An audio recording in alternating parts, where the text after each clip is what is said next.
Gorgeous week, though. A great time down here in Orlando, soaking up all the fun and all the atmosphere.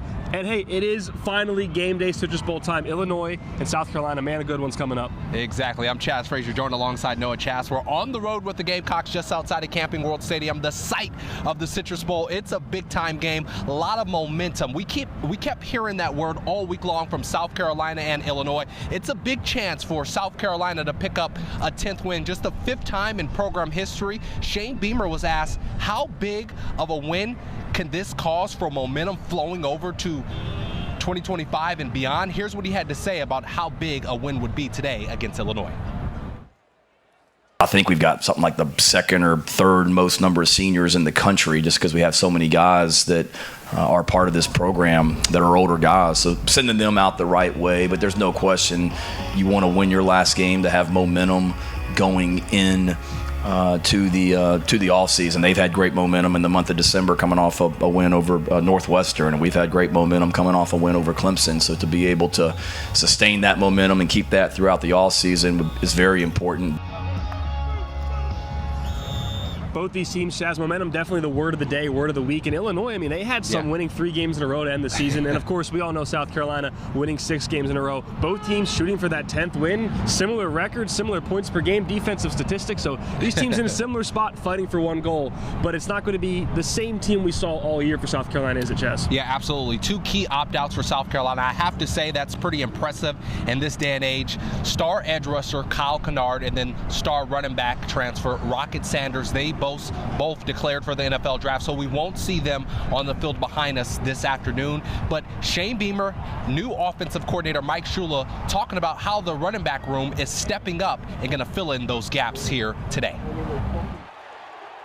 All those guys have had obviously a lot more reps. The best way to learn and get better is through experience. And whether or not now we haven't played games, but these guys have had a lot more opportunity to get reps in practice, and hopefully because of that they'll be better and do a good job on game day. We've got Juju McDowell, who has been a part of our program and making impactful plays since I became the head coach back in 2021. I mean, I go back to the East Carolina game, my second game ever as the head coach, and he had a long kickoff return that essentially won the game for us up in Greenville way back in 2021. So he's an older guy that's played a lot of football. Oscar Attaway is an older guy that's been our number 2 guy throughout the year. So we have experience in that room, but then we also have some really talented young players that I'm excited about for 2025. When you talk about Jawarn Howe and Matthew Fuller, both those guys are going to be really good running backs for us. It will be an opportunity for them to get out there and show what they can do as well. And the Norris Sellers, this offense, the offensive line, nothing but confidence and praise for those other guys in the room, Juju McDowell, Oscar Attaway. They're feeling good about this running back room today. Absolutely. Next man up mentality here in Orlando. Hey, we're just getting started with our coverage. We got much more coming to you after this quick timeout. We'll be right back after this.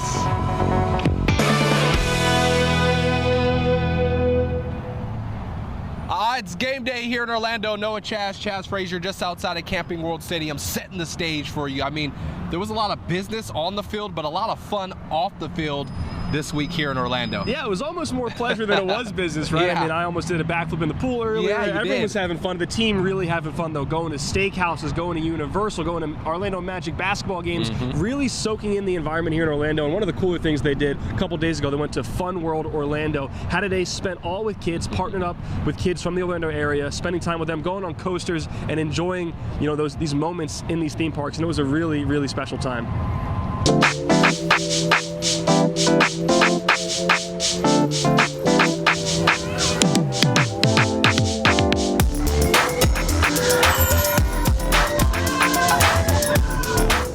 To be able to give back and be involved with the community and be a part of a great bowl game, it's awesome and really happy for them. They earn the right to come to a great bowl game like the Cheez-It Citrus Bowl, and excited for them to be able to have a lot of fun this week and be able to really make their impact felt beyond the field. It's crazy fun. It's so exciting, exhilarating. And what's your favorite part about doing all this? Scaring them. Scaring them? What do you mean? He's chickening out a lot. This guy? Uh-huh. I won't do the big drops. You can't do the big drops. Wait a minute, so are you telling me you're tougher than that guy? Well, not in strength, but in like heights, yes, definitely. It feels like I'm gonna just fall straight into the ground. That's what it feels like. But you know, I ain't scream for it. It wasn't me. I ain't scream. I get him to get it too, but he won't get on with me either. What's the hesitation? I love my life, and I probably should. That right there look like I'm risking a little too much, and I can't do it. You gotta come back for a breakout year next season. That's what I'm saying. I got on that white light, and that thing went so fast. But I say, yo, this it for me. It meant a lot because I know growing up, things like this really excited me. So, and I have little brothers. So just seeing the smile on a younger person's face and when they're looking up to you, it means everything, honestly. They were walking with me, talking with me. It was pretty fun. How cool does it feel to know you got all these, D1, like big football players with you in the theme park like that? Super cool. It's been a blast. It's like becoming a kid again, being able to walk with him, have fun, go to the rides that he wants to ride, play the games he wants to play. So it's been fun. Me and Josiah been in the front of every ride. Ain't that right, Josiah? Yeah. Yeah, front of every ride. Rip Curl is in the front. He told me that it got better. We started going backwards. I said, it going backwards. He said, yeah, it got to go backwards. As soon as it went backwards. Hands up. Was it fun having Nick right next to you? I needed him. Yeah. How about you? We gotta get on that one next. I really gotta see how that feels, but it's just a joy to be with my man right now. So we just enjoying everything. He said he needed you on that one. How does that feel to know that? Hey, that's what I'm here for. I needed him too. I thought it was gonna be way worse than that. That wasn't that bad.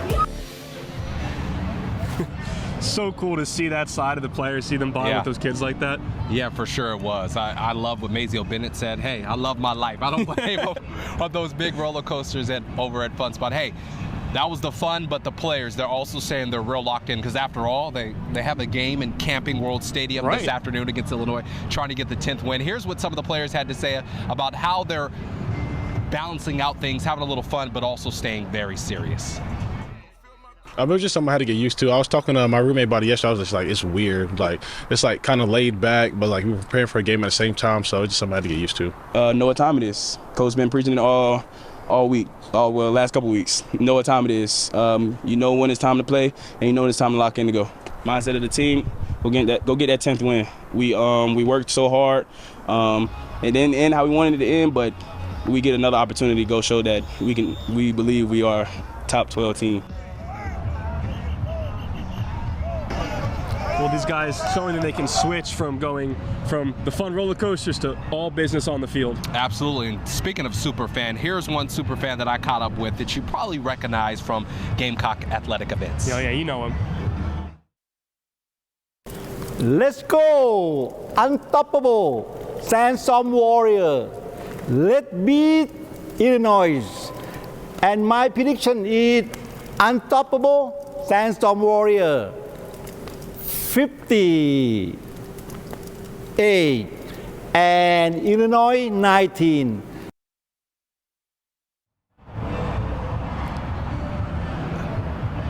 Unstoppable Sandstorm Warriors, that's Sam.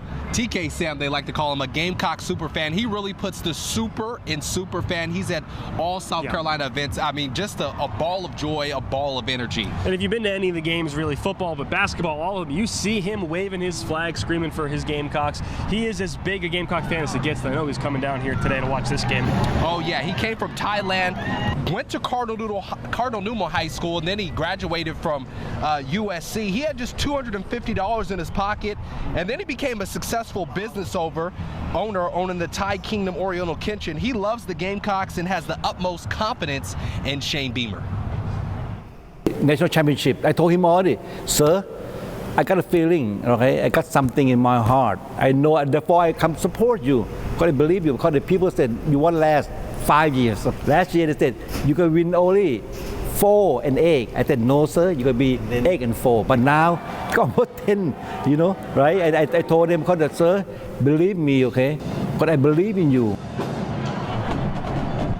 Yeah, you heard that there, the utmost confidence in Shane Beamer, and you see his energy. I actually got on a phone call with TK Sam earlier today. He's over in the Fan Fest. He told me he's excited. He's waving that fan as the Gamecocks are going to walk in, so we can't wait to catch up with him later. I mean, fans like TK Sam are what make Gamecock Nation so special, but he is truly one of a kind. Absolutely. Hey, we're going to send it back to Tyler Ryan in the studio. He's going to have a check on your forecast right after this. Stay with us.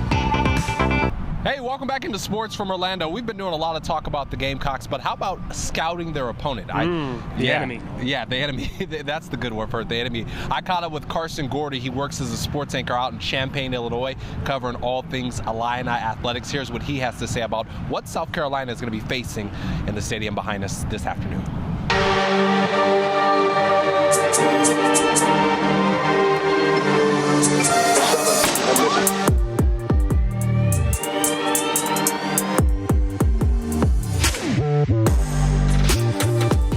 Illinois football, everybody always jokes that it's more of a basketball school, but the football team's been incredible this year. I mean, 9 wins, it's the most since 2007. They're trying to clinch 10 wins for the first time since 2001.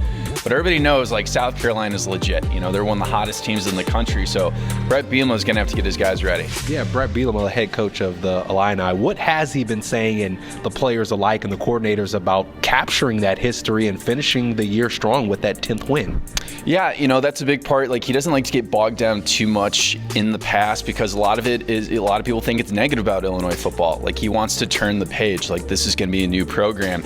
So to get 10 wins for the first time since 2001, I think that'd be a nice feather in the cap. The Illini defensive coordinator, Aaron Henry, spoke just a couple days ago, and he was talking about the task it's going to be to stop Lenore Sellers, the SEC Freshman of the Year. What have you been hearing from the defensive guys on what they plan to do to try to slow down the SEC Freshman of the Year? Well, the big thing that Illinois is going to have to do is you're going to have to get pressure on this guy. Like we've seen with Illinois, the correlation when you get a lot of sacks, like when Gabe Yakis, when their edge rushers gets pressured, it's a pretty good defense. But, Sellers can scramble too. And, that's something that we haven't always seen Illinois successfully contain. All right, finally, it's that time, prediction time. Remember, you're on air in Columbia, so be safe. Be safe with your prediction. Who you got and why? So I don't like to predict. I don't give scores. I know the point spread's 10. I mean, South Carolina is a legit team. I mean, I have all the respect for Sellers, and obviously Stewart is just a phenomenal edge rusher. I think the winner of this game is going to be scoring a lot of points. I don't expect this to be a 6-3, 9-6 game. I think Sellers is going to be able to run the ball and be a dual threat quarterback. And if Illinois is going to want to win and knock off South Carolina, Luke Altmaier, Sakari Franklin, they're probably going to have to score 30-plus points. All right, that's why we brought him on, because he gave some awesome Illini perspective. He's at the ABC station out in Champaign. Carson Gordy, we appreciate the time. Hey, I appreciate it. Thanks for having me on. Hopefully it's a great game, and love Cheez-Its. So we'll see a bunch of Cheez-Its pouring all over the place. Exactly. We're going to get real cheesy come 3 o'clock over at Camping World Stadium here in Orlando. All right, it's our time to look either really dumb or really smart. Our prediction, I'm going to start with you. Go ahead, man. Who you got? Okay, I know the defense. They want to get a donut. They want to get a shutout before the season ends. I think Illinois has a little too much firepower, but I think it's a dominant day from the defense and an explosive day from the offense. Joshua Simon boosting that NFL draft credibility in his stock. I think Gamecocks win 35-13. Okay. A whomping. Okay, I like where you're going. I think it's going to be a whomping in 2. I think this South Carolina team is motivated. They have fire. They're playing for pride. They're going to get that 10th win. I'm going 31-20 South Carolina. Hey, that's our coverage here in Orlando. We're going to have much more online. We'll send it back to the Columbia studio right now.